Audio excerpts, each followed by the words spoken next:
télévision Futurs Médias mbokk yi ñu ngi leen di nuyu di rafetlu seen ànd ak seen kóolute xibaaru diggu bëccëg ak la ca gën a fës njëgug ciment bi yokk nañ ko tonne bi dinañ ci teg lu toll ci junni loolu nag xibaar la boo xam ne tey jii calt na yem ak juróomi fan ci weeru ut ci lañ ko fas yéenee jëfee xibaar bi ki ko dëggal di Ousmane Mbaye mi nu dénk lu jëm ci wàllum commerce intérieur. beneen ponk bu ñu fas yéenee faram-fàccee tabaski ak waajtaayam xam ngeen ne itam dañuy dugg ci biir réew mi di xool fu ci mel ne daral ga ca sew xaay nekk ca diwaanu Ngunjaan foofee xar bari na fa jëndkat yi ne client yi bari wut la ñu gis ci client la ñu wax moom ne xar seer na bokk na ca ña ko seeral nee ñu nuurumaan yi maanaam ñi ne ci diggante ñoom ak ñi di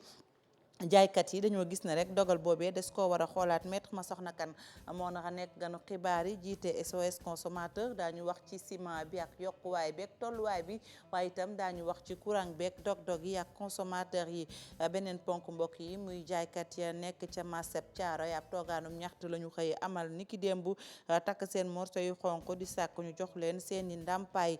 leen seenub lim mi ngi toll ci juróom-benni téeméer ne ñu nag bu fekkee ne nguur gi sàmmonte wut ak ndàmpaaya ndax liggéeyub teer ba da leen a laal daañu jëlub dogal ba sub it julli ñu dem ca grande mosquée foofee fas yéene fa wane seen naqar. beneen ponk mooy lu jëm nag ci Aliou Sall ak démb ba mu duggee ca stade Amadou Barry ay supporter wala bokk aw askan la fa fekk ñëpp di yuuxu di ko laaj seen juróom-ñett fukki junni sunuy 400 000 moom nag Aliou Sall jéemut a wax ci mbir mi lu ci mën a am Salif Sow ma nga fa woon. beneen ponk itam ñu desandi ak moom foofee ca banlieue bu Ndakaaru stade Ndiarème at mu jot dañu naan rek bés bu ne ñu tijj ko saa yu ñu ko waxee dañ koy dàq loolu nag bokk na li tax nag ñu laajaat ko mu ne lu ci mën a am rek dinañ jëlub dogal ibbi boobulee stade. beneen ponk boo xam ne itam daanu ko waxtaanee muy lu jëm nag ci Aliou Sall ak sunu 400 millions yi ak bëccëg nga xam ne dañu ko jagleel lépp lu jëm ci wàllum garab. dañoo gis nag ne at mu jot lu toll rek daanaka ci ñeent fukki junni ci àll bi dañu koy yàq ka dagg te itam boo gisee la ñuy jëmbataat lim ba tollut noonu ba tax na bëccëg gi nu jagleel wàllum arbre Abdou Karim Sall mi nu dénk lu jëm ci wàllu alom gi yéy na ci yàbbi li ci yéene kaay yeeg Mamadou Mouhamed Ndiaye ngeen taaxee lu ma ñëw léegi ñu faram fàcce.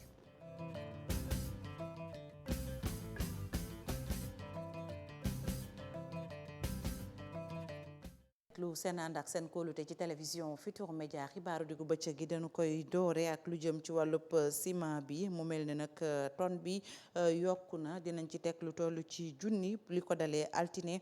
di bésub tey ji juróomi fan ci weeru août xibaar bi ki ko dëggal di Ousmane Mbaye mi nu dénk lu jëm ci wàllum commerce intérieur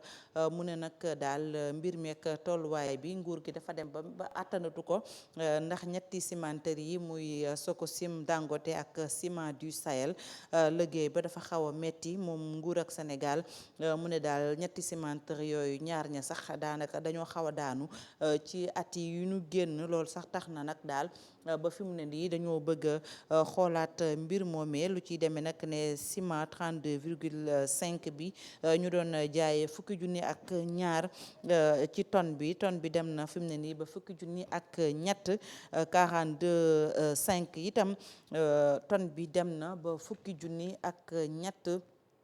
xibaar boobu dinañ ci dellusiwaat ci suñu yeneen jataayu xibaar ñu des ba tey ci xibaaru diggu bëccëg gi ak nañ leen ko junjee woon tabaski daanaka li ci des benn ayu bés lay tollool doxantu nañ ba daral ga ca sew xaay jàpp leen ma nga ci diwaanu Ngunjaan foofee xar yi bari na jaaykatu xar yi nag moom la ñuy wax rek ne ñu gisuñu client yi itam ci seen wàllu bopp ne njëgu xar gi dafa seer bokk na ca la ko waral ne ñu nuurukat yi boo leen ko déggee mooy ñi nga xam ne dañuy ñëw dem ci borom xar bi waxaale bu ñu noppee ñëw ci jëndkat bi maanaam daal ñu ne ci digg bi tey ut lu ñu am ñoom ñoo tax xar seer dañ ci ànd ak Cheikh Anta Diop ak Sey Latir. fii ci daral gu mag gi di Ngunjaan ci sew xaay xar yi nag bari nañu lool waaye nag ñii di jaaykat yi nee nañ jëndkatu xar yi de bareeguñu mu gis na nag daaw ci waxtu wu clients yi bari woon nañ lool waaye ren ji de wute na ñenn ci jaaykatu xar yi nee nañ ëf nañ seen loxo bu baax wàññi ko waaye ci geneen wet gi ñu ci bëri nee nañ li tax nag xar yi cher nee nañ amuñu luñ leen xonte nawet bi tawagul ñoo xamante dañuy jóge fu sori mënu ñëw ba fii di xont rek saaku ripaas 10 000 saa kooraay ay 10 000. fi mu nekk xont bi moo ñu sonal moo tax xar yi xam nga dañuy wax xar yi seer na waaye seeru parce que suba bu ne day njog bi day yokk fekk jaayoo parce que xont beel lu ñu lekk da nga ko dindi ci poos. Baye Diop nag ñu ngi ko fekk ci daral gi nee na nag li leen metti moom mooy ñi nga xamante ni ñoom ñooy rabajeero yi daanaka ñoom ñoo yàq marché bi moom moo tax ñu ci bëri di yéegal njëg yi. malfaiteurs yi nekk Dakar ak fu ñu mën a nekk ci Sénégal ñëpp fii la ñuy ñëw mooy rabajeeru la xaw ma coxeur xaw ma ràllu man xaw ma ngadd man lañ leen di wooyee ñoom ñëpp ñu ngi fii ñoom li ñuy def mooy da ngay ñëw ñu gis sa gétt ne la xar yi ñaata nga wax leen prix ñu dem oto gaare bëgg a jënd benn wala fukk wala téeméeri xar ñu ñëw ne ko kaa ñu dem ma woon la fële su fekkee juboo nga ak ñoom ci ñoom prix boobu luñ ci teg ñoom ñoo koy moom su client bi demee dañuy ñëw imposer la boo leen joxul xaalis bi ci dañ lay jam lu nekk lañ lay def. ministre de l'élevage Samba Ndiobel Ka doon fàttali nag ñi nga xamante ni ñoom ñooy jaaykatu xar yi ñu ëf seen loxo bu baax yombal njëg ndax képp ku bëgg a Tabaski mën a am xar. Cheikh Anta Diop bu nu jógee ca sew xaay ca Ngunjaan dañuy dellu si ci Ndakaaru doxantu ca banlieue ba foofee ñu naan Caaroy commerçant ya dañoo xëy amaloon ab toogaanub ñaxtu lañu bëgg ne ñu seen ndàmpaay ndax teer ba da leen a laal ca ndàmpaay ya lañ leen ameloon dafa yàgg te kenn waxatu ci seenub lim ëpp nañ juróom-benni téeméer ña ngay dànkaafu nag ne ñu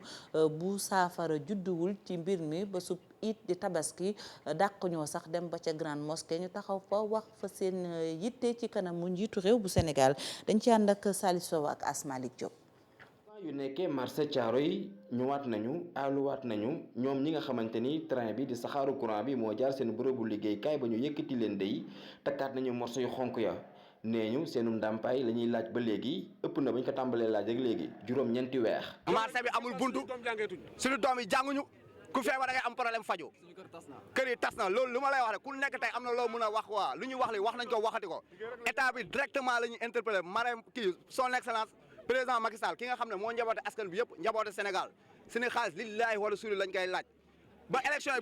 bu mu jotee ñun ñëpp sanctionné wu ni mais dañoo jàppoon ne moom su toogoon suñu xaalis day gën a facile mais xamee wu ñu woon nii mais am na yeneen yi nga xam ne mi ngi suñu kanam plan yi du jeex fii ba bu ñuy jot suñu xaalis du ñu bàyyi yotaa. te bu fekkente ni gaa jox leen seenu xaalis fileeg Tabaski ñoom commerçant yi lee fas yéene nañu ñu ne joxante dox daje grande mosquée bu Dakar di fi président de la république war a jullee bu boobaa nag nee ñu dinañ wax ak moom. loolu nañu xeex nañu dóor ñu ay lacrymogène sànni nañu ku nekk autorité bu nekk recevoir nañu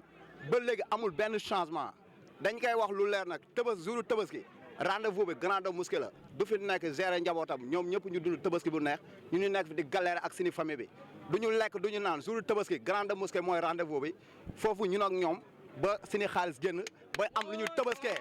sinon metti na sonn nañu tey bientôt amuñu sax lu ñu jox suñu njaboot ko pour préparatif Tabaski bi léegi suñu xaalis lañu soxla. souffrir di galère dafa doy on en a marre sonn nañu suñu xaalis la ñuy demandé suñu xaalis la ñuy laaj ba suñu naf yi ba ñu suulu ñu duñu arrêté tey duñu arrêté suba. toll nañ ci juróom-benn téeméeri commerçant yoo xamante ni ba léegi jotaguñ seenub xaalis dib ndàmpaay te nga xamante ni ñoo nekkee ci marché Thiaroye. Salif Sow ñu sant la gërëm la wax ci leneen muy askan wa yeewoo ca Parcelles Assainies rawatina waa unité 15 ñoom nag la ñu bëgg rek mooy ñu defax leen ay passerelle yoo xam ne fa la askan way jaar naka noonu itam ay doodaan la ñu gis mooy dañoo xàll yoon defar ko ba noppi ñu fay jaar ak xel ba noppi muy indi accident ca matukaay ya mu àndal lu ci mel ni panneau de signalisation amu fa ndax nee ñu ci weeru février ak ba tey jile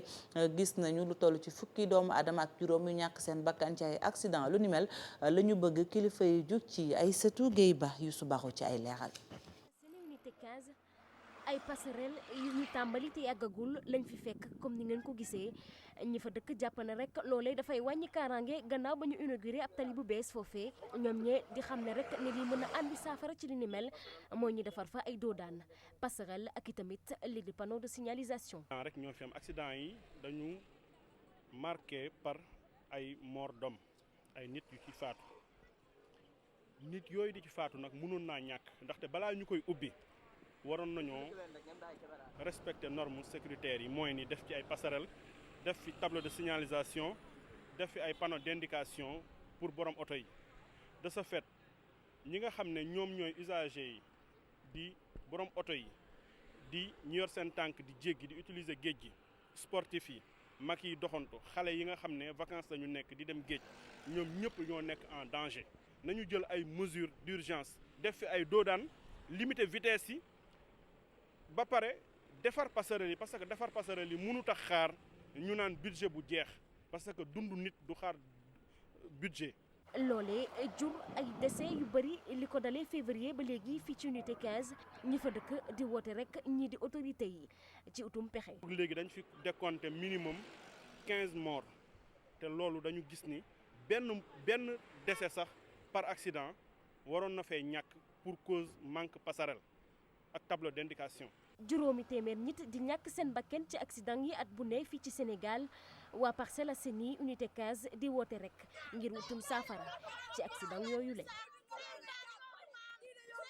waxoon nañ leen ko ci ponk xabaar yi Aliou Sall moom démb dafa dem ca stade Amadou Barry waaye ba mu demee ñam fa fekk wala boog ñenn ca ñam fa fekk may nu ko jàmm seen juróom-ñetti fukki junni la ñuy laaj sunu 400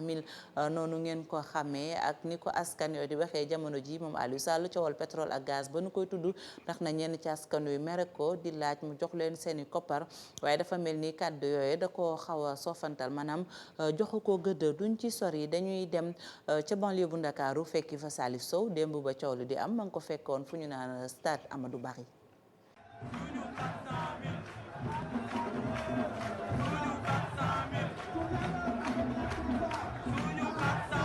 supporters yi kàddu yi Aliou Sall lañ ko jagleel ñu ngi ko yëkkil ginnaaw bu muy wër ci stade ba di leen nuyu moom maire bu Guédiawaye bi daa ñëwoon ngir teewe final départemental bi ci stade Amadou Barry. Aliou Sall mu ngay tuutal mbir ya. Je préfère fêter la jeunesse de Guédiawaye et me consacrer à cette finale qui est une belle fête. kàddoom yi mu ngi ko yëkkati ginnaaw ba mu jàkkaarloog way taskatu xabaar yi balaa loolee lépp di xew fanfare police nationale yi ñoom tamit tëggal nañ Aliou Sall ginnaaw ko ci la dem nuyu jour yi def coup d'envoi bi ñëwaat yëg ci kaw gradin yi. Aliou Sall ay lunettes yu ñuul la takkoon moom sax bu maire bu Guédiawaye léegi daa bàyyi sikkim bi di génn mu am ay béjjaaw Aliou Sall juróom-benn million ci sunu xaalis la génne. nee na ngir final bu neex. Salif Sow ñu desandi ak moom wax ci meneen mbir mooy stade bu Njaareem xam ngeen ne coow li bari na ndaxte askan wi ne ñu saa yu ne dañ koy tijji rek dañ cey dellu gannaaw moom Aliou Sall nag ne fi mu ne nii joxe na dige la mu mën a wax rek mooy dinañ ko tijji boobe stade ñu teewlu Aliou Sall ngeen baal ma. waaw dañu amoon yéene tey final bi ñu joué ko stade Ndiarème bu bees bi nga xam ne gouvernement Sénégal ñoom ñoo ñu ko jagleel waaye nag bu doon doon sago bu ñu koy def mu nekk ci teewaayu ministre des sports mu fekk nag moom jotam mayu ko bu ñu toll nii waaye ñu ngi ñaan yàlla ci fan yi di ñëw moom mën a ànd ak moom présider cette fois-ci final primaire foofu ci stade Ndiarème ñu inauguré wàlla ko incha allah. aywa ñu des ba tey ci xibaaru diggu bëccëg gi wax itam ci leneen muy bëccëg gi ñu jagle lu jëm ci wàllum garab la ñu gis rek mooy daanaka lu toll ci ñeent fukki junni ci àll bi at mu jot dañu koy yàq bu ñu xoolee itam la ñuy jëmbat daanaka tollul foofu ci ak hectare bu ñu nee ñeent fukki junni nag ñeent fukki junni hectare moom moo tax ñuy wax loolu nag indi na njàqare rawatina jëriñ bi ñu dénk wàllum aloom gi xew-xew bi mu nga doon amee ci Lompul ca Kabou Gaye nekk ca département bu Kébémer ci teewaayu ko ñu toogal ca Njàmbur la di Thierno Fall. ginnaaw njëmbatum garab mi nga xamee ni si amal nañ ko fii ci diwaanu Lompul ci njiital jëwriñ ji ñu dénk wàllum environnement daal di nañuy waxtaane itam yàqu-yàqu yi nga xamee ni si Sénégal mi ngi koy jànkonteel ci wàllu alom bi. ginnaaw bu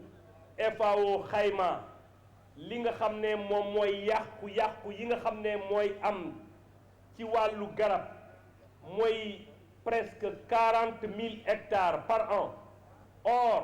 li nga xam ne moom la ñuy def ci wàllu action de reboisement mu ngi toll ci 20 000 hectares xam ngeen bu baax a baax sans faire de calcul gab bi rëy na donc taxawaay moo ñu war. loolu nag di ay jafe-jafe yu mag yu nga xamee ni si taxawaay bu rëy la laaj ngir ñu mën koo saafara. taxawaay moo ñu war pour que li nga xam ne mooy gab bi ñu résorber ko le plus rapidement possible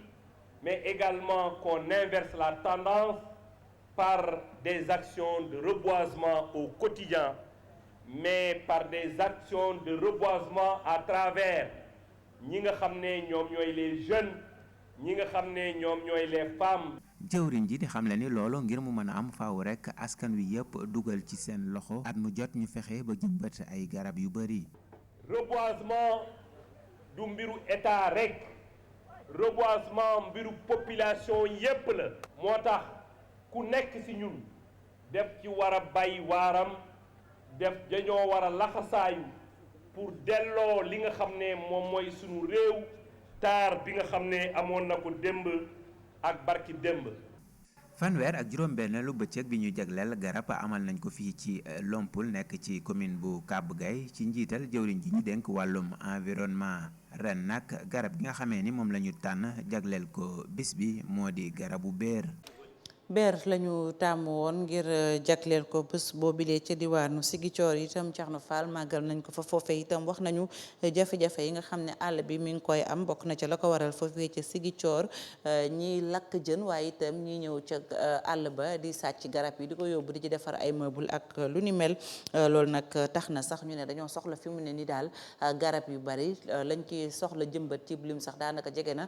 téeméeri junni yi ci bërëbu noflukaay yi ci noonu dañuy teewlu commandant Mamadou Goudiaby mooy inspecteur régional lu soxal wàllu eaux et forêts foofee ca Ziguinchor kaddu yi mi ngi ko dénk Boubacar Diassi. ambition ren ñun déjà ambition dañ ko atteindre ba pare mooy 400 000 garab en pépinière dañuy am ay pépinières yu bëri mais yi nga xamante ne état bi daf ñuy jox xaalis pour fay pépinière si mooy moom la ñuy jël pour recruter pépinière ici pépinière en régie am na pépinière Oussouye am na pépinière Ziguinchor am na pépinière Bignona am na pépinière fii Diouloulou mais bu loolu passé am na pépinière yoo xamante ne pépinière privée wala am na ñoo xamante ne ONG yi ak projet programme ñoo xam ne ñoo installé yooyu yëpp bokk na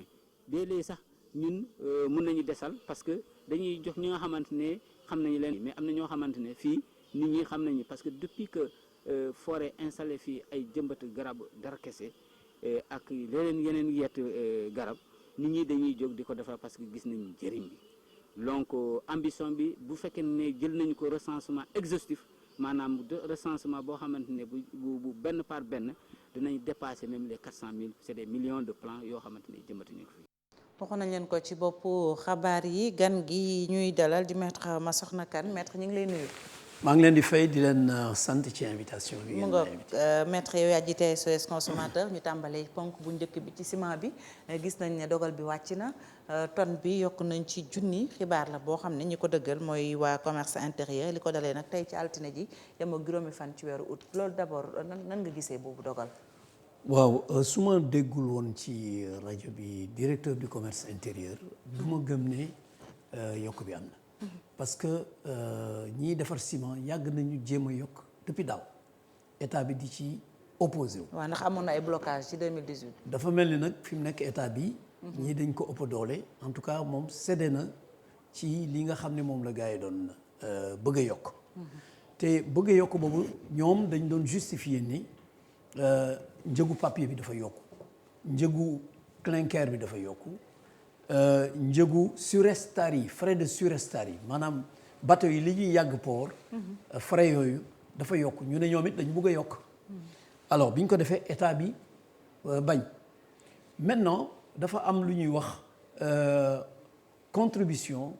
spéciale ci mines et carrières loolu loo xam ne lii ñiy defar ciment ñoo ko war a fay mais consommateurs yi waruñu ko fay parce que consommateur yi déjà am na benn taxe boo xam ne bii dafa am taxe à la consommation boo xam ne bi dafa yokk ci njëgu ciment bi alors donc état bi bu jógee wax ne dafa am programme 100 000 logements yu président wax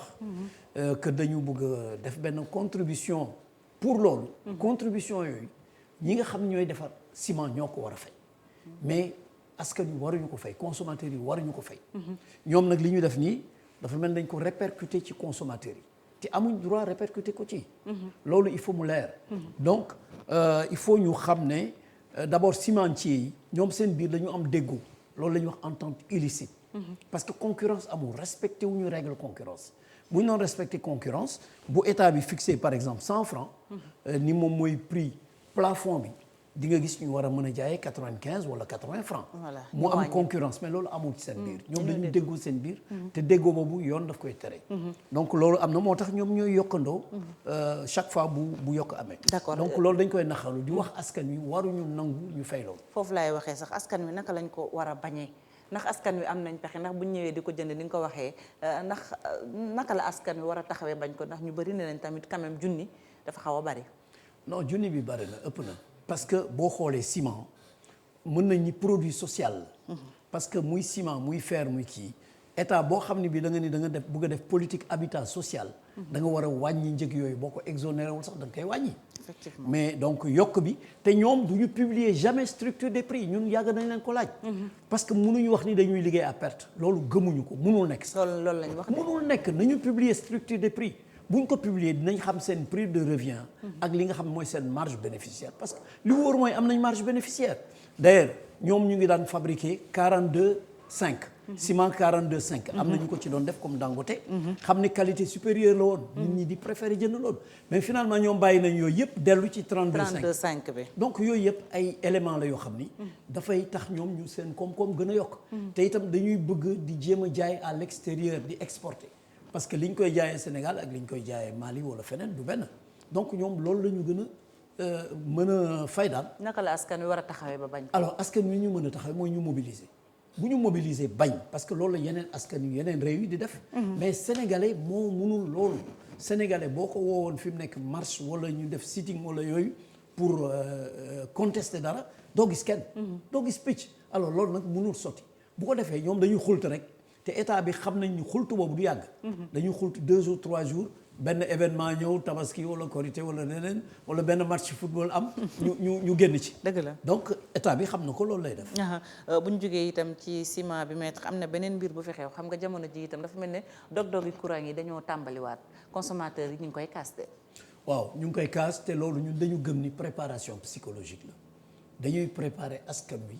parce que ñu ngi wax affaire yu yokk. dañu bëgg a yokk courant bi. parce que ñu ngi wax ni état bi dafa ameel bor. 247 milliards Sénélec que bu ko fayul Sénélec day am difficulté du mën a fay SAR loolu yëpp ay wax la. bërki démb rek directeur général Makhtar Cissé bi mu fi nekkee nee na Sénélec da doon def ay bénéfices te diggante bi li ñuy wax xaju fi. parce que subvention yi ñuy wax. ci produits pétroliers yi loolu mënul nekk. parce que ça fait des années cours pétrole dafay baissé. tey boo ko xoolee tey baissé waat na encore. mi ngi nekk ci 61 point nangam pour les livraisons du mois d'octobre. donc loolu ñuy wax dañu bëgg a préparer askan wi. gis nañ sax ci tey ci journaux yi tey benn association de défense de consommateurs boo xam dafa wax ni nit ñi war nañu mën a nangu ñu yokk. pour équilibrer pour que société bi mën a dox. loolu daf ñu jaaxal loolu daf ñu bett te daf ñu jaaxal. parce que ku yërëmatul askan wi doo leen teg ay kii. courant bi déjà cher na. léegi da ngay fay d'avance sa consommation parce que woyofal dañ koy généraliser actuellement. de sorte que Sénélec bu daan toog 2 mois 3 mois di la yónnee facture ngay soog a fay. léegi da ngay prépayer comme ni ngay prépayer téléphone. noonu ngay prépayer courant donc ñoom dañuy am recette. yu bari immédiatement. loo xam ne li yow consommé ko sax. nga fay ko. donc yooyu yëpp ay éléments la yu wane ni. yokk waru fi am. te askan wi waruñu nangu aussi ñu yokk courant bi. très bien ñu des ba tey ci dog-dog yooyu sax maître ni nga ko waxee courant bi metti na ci askan wi ci li ñu wax ba noppi itam dog-dog yi day tàmbaliwaat di bari léeg-léeg mu ñëw daanaka nga am ko 2 ba 3 yoon ci bés bi léeg-léeg mu am lu mu la yàqal wala sax nga am jafe-jafe ci sa wàllu facture. mais jafe-jafe yooyu bu consommateur ba amee ci wàllu facture am wala boog mu am rek consommateur bi jafe-jafe ci bépp produit boo xam ne dañ ko koy servir lan mooy taxawaayu SOS consommateur. SOS consommateur comme yeneen association de consommateurs li ñu mën mooy dénoncer.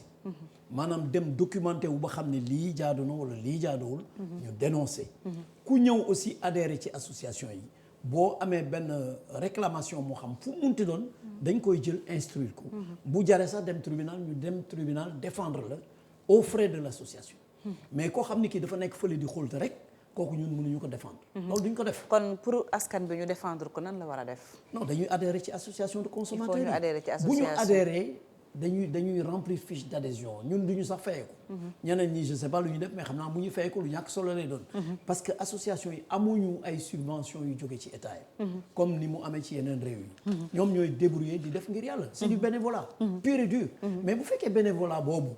dafa bokk ak ñi ngay defal bénévolat di leen xeexal. ñoom xeex bi intéressé wu leen. du ñu ñëw ci yow duñ la fa boo waxee sax des fois ñu xas la ni la voilà da nga nekk collusion wala dañ lay jox xaalis. yooyu dafa metti donc il faut askan wi xam li ñu bëgg askan wi ñoo mën a défendre seen bopp. ñun mën nañ organiser défense boobu ci défense collective parce que yow kenn nga bëgg a défendre sa bopp contre Sénélec wala SD wala kii dafay jafe. mais bu fekkee défense collective la ci lay gën a yomb. moo tax ñu leen di woo tout le temps nañu dem ci association de consommateurs yi. ñu adhéré ci xeex bi. surtout que ñun li ñu gën a soxla mooy ay ressources humaines.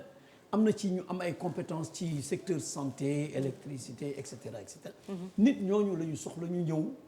dugg ci xeex bi waxuñu leen ñu nekk fa chaque jour. mais de temps en temps au moins ñu mën a participer ci xeex bi. très bien loolu lañ leen di ñaan. te loolu ba léegi amaguñ ko. très bien ça fait des années et des années mënuñu ko am. mu ngoog maître Massokhna Kane ñu ñëw ci beneen ponk tabaski daanaka benn ay bés moo ci des ndax dimanche la dibeer jàpp altine askan wi di wax ne jamono ji itam consommateurs yi ñooy wax ba tey ni xar metti na te gisuñu kenn koo xam ne yaa ngi taxaw ci marché bi maanaam loolu ñu naan garde-fou amu ci nit yi dañuy jël xar yi di ko facturer foo xam ne am na ci benn góorgóorlu bi amaana su gafaka gi diisu doo mën a am xar. waaw ki nga xam ne moom moo war a ñàkk affaire bi ci contrôler mooy état moo am moyen yooyu pour contrôler pour que ñu bañ a am ay dérives comme yenn état yi ni ñu koy defee fixé ni xar mënul passer temps ainsi de suite mais sénégalais dina yomb may voilà mais sénégalais yi aussi dañu neexut a dimbale bu la wóoree ni yow munoo am xaru tabaski wàcc na la il faut que le chef religieux gën a wax ak nit ñi mais ku nekk bëgg nga tabaski da ngay gis kër yoo xam ne ay juróomi xar ay juróom-benn xar. loolu dafa doy waar. mais góorgóorlu bi yor fukki junni ci poosam ndax amul sañ-sañ itam laaj tabaski. si mu xaru fukki junni. waaw xaru fukki junni boobu ndax am na ci dara lii maître foofu la ñuy waxee. waaw réglementation gars yi buñ gisee ne yow da ngaa taxaw bëgg xar. te sa loxo jotu sa ginnaaw bu fekkee ñoom dañoo mànkoo ne la daral bi xaru fukki junni amu fi te tamit nga fukki junni normalement war nga ci am xar. foofu côté boobu la ñuy waxee xam nga loolu marché la. marché état moo koy réguler. état moom moo war a jël ay matuwaayam. ni lii du fi am lii moo fi am. mais nit ñi seen bopp mënuñu défendre seen bopp ci loolu. association de consommateurs yi mënuñu leen défendre. état moo am moyen. pour réguler marché bi. pour wax ni lii moo fi am. lii du fi am. bu ko état deful nag dafay metti. dafay metti ci góorgóorlu yi. mu ngoog metti na ci góorgóorlu Maître Massokhna Kane ñu lay sant di la gërëm. waxtaan bi gàtt na waaye am na solo waxtu wi moo ñu dab. ñuy fàttali ne Maître Massokhna Kane moo jiite SOS consommateur ñu doon waxtaanee ci ciment beeg yokk bi ak taxawaayu ñoom SOS consommateur liggéey bu am solo bi ñuy def ci askan wi ak jàppale leen kon yéen a ko déggandoo ñiy kaas lu jëm ci wàllum facture yi ak lu ni mel. dem leen adhéré ci organisation yi toppatoo mbir yi ngir seeni cas ñoom ñu mën koo def seen moomeel ñu yegsi ci beneen ponk muy lu aju ci xibaaru biti réew yi daañu dem ca Guinée foofee seen doom bañ fa faatoon ca France ñu ngi koy delloo njukkal Maimouna Ndiaye lañ ci àndal.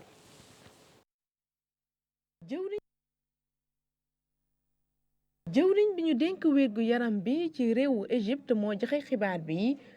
lu tolloog fukk ak juróom-ñeenti doomu aadama yoo xam ni faatu nañ ci accident bu am ca Caire ñi ci jëlee ay gaañu gaañu seen lim toll na ci fanweer oto bi nga xam ni moo indi jéye ji nee nañu daf doon xëlu takat fam doon daw waru fa woon daw lii nag mi ngi xewee ci corniche bu Nil oto boobu mbëkk yeneen ñetti oto bu ñu sukkandiku ci kilifa gi joxe xibaar bi yokk na ci ne loolu ba mu amee am na lu mu indi ni jéeya ndax kat amoon na explosion bu fa xew ñett ba ñeent doomu aadama ñoo ci jëlee ay gaañu gaañu te nee nañu ñu ngi ci diggante dund ak dee am na ñu bari ñoom it dañ ciy jëlee ay lakk yu méttee métti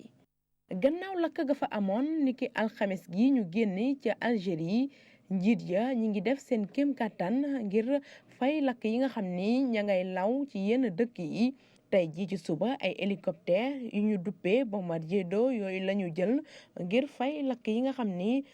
jàpp na ay région yu ci mel ni Constantine ca bëj gànnaaru réew ma lakk yi ñu teg ci ne am na yeneen gox yoo xam ni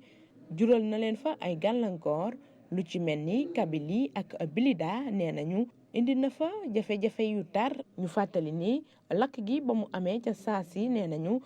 benn doomu aadama ñàkk na ci bakkanam muy benn tuut tànk bu atam toll ci 2 at ak 4 doomu aadama yoo xam ni jële nañ ci ay gaañu gaañu ñu fàttali nag ni ci weeru juillet bi ñu génn foofu ca gox ba am na 2,000 hectares yoo xam ni nii la demee ci ay lakk yu tar yu amoon ca gox ba ñu julee ko teg ci di ko jébbal boromam ca Bolaro village yu lëmm ay askan yoo xam ni muy góor jigéen mag ak ndaw di fàttaliku Mamadou Bari mi nga xam ni faatoon nañ ko askan wi ñoom ñëpp daal di génn bokk ca cortège bi nga xam ni moom moo koy gunge ci këram gu mujj buñ ko jullee ba pare ci grande mosquée bu Almamia foofu lañ koy denc doomu réewu Guinée bi seede yi doon benn ci moom ku bëggoon réewam doon dogu xarañ lool ci li muy def léegi ci centre ville bi lañ ko denc.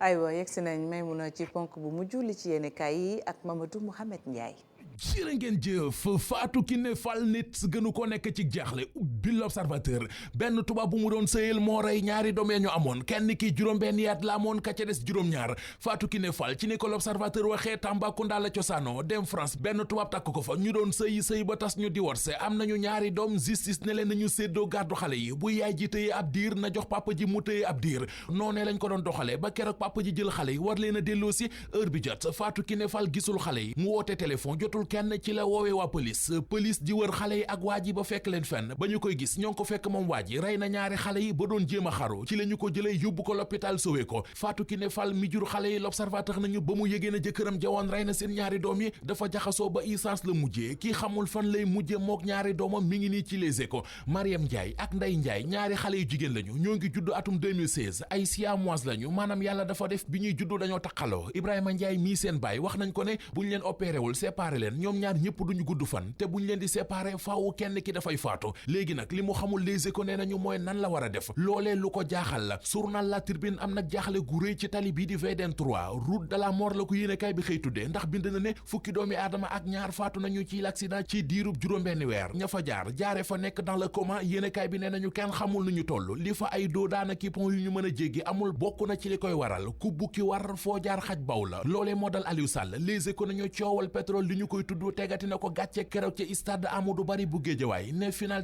départemental ba la ñu ko tudde woon Aliou Sall demoon ca stade ba waaye ba mu ne bañaax dugg ca stade ba fa la yuuxoo ya tàmbalee fu waay tollu di dégg Aliou Sall jox ñu suñu 400 000 ci weneen wàll ba tey ci coowal pétrole bi journal bi mi ngi ñuy xamal ne waa Congrès Renaissance démocratique porté plainte gi ñu porté woon plainte ñoom Aliou Sall ak Franck Timis doyen des 6 jot na plainte ba jébbal dossier ba procureur de la République léegi nag juge Samba Sall réquisitoire bu Serigne Bassirou Gueye lay xaar ngir mën ci ubbi ab information judiciaire bu ca waree justice ba tey ak direct info mi ñu wax ne union des magistrats du Sénégal def nañu seen assemblée générale ba jëlaat Souleymane Teliko defaat ko président union des magistrats du Sénégal waaye daanaka dañu ko falaat rek mu jëlaat baaraamam teg ko fi miti ci justice su Sénégal enquête dina kay nañu moom kay yëglu na ñaawlu na lu toll ne cour suprême ci réew mi amul ab siège bu tolloo akub dayoom source waa nañu ñaawlu na it tribunalum Dakar ak tribunalum Louga ni ñu mel ñu fay liggéeye dundu goye ngaan la ñu fay dund ndaxuk précarité ak promiscuité ba fa am commission d'enquête parlementaire bi ñu doon lijjantiloo coowal 94 milliards yi Sud Quotidien nee nañu njiital parti Pastef di Ousmane Sonko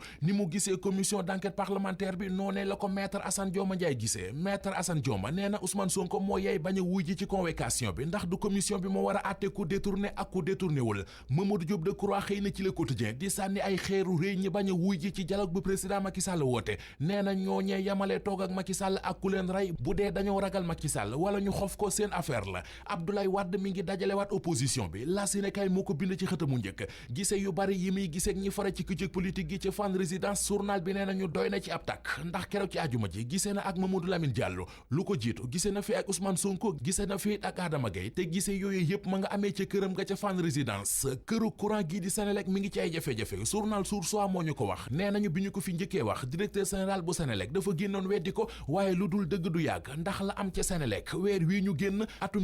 1990 la ñu ko fa gëjoon a gis mu di ay liggéeykat yu toog ba la 31 du soog a fayeeku ne bu njëkkoon la 25 jàpp la 27 ñu fay leen borub 247 milliards ak déficit bu toll ci 125 milliards moo sonal Sénélec Souleymane Souaré bu syndicat autonome des travailleurs de l'électricité mel ne ku naan ñu ci l'Observateur gisaguñu dara sax Souleymane Souaré wax na waa l'Observateur ne coupure courant yu tar yi fi amoon 2011 ku yóbbu séentuwaat ko ci réew mi.